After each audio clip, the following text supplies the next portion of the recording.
এবার শীতের প্রথমবারের মতো আমার হাতে বানানো ভাপা পিঠা। এই ভাপা পিঠার চালটাও আমি নিজেই রেডি করে নিয়েছি।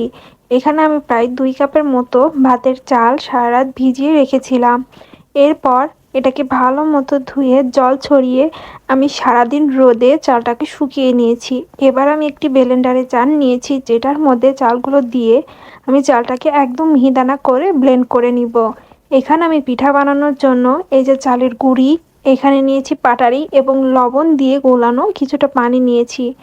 এবার আমি কিছুটা পানি দিয়ে মিশিয়ে আটাটাকে ভালো মতো মেখে নিব। এবার আমি পিঠা বানানোর একটা মাটির সারা নিয়েছি, যেটার মধ্যে অল্প পরিমাণে চালের গুঁড়ি, অল্প পরিমাণে পাটারি এবং তার উপর আবার অল্প পরিমাণে চালের গুঁড়ি দিয়ে পিঠার শেপটা দিয়ে নিব।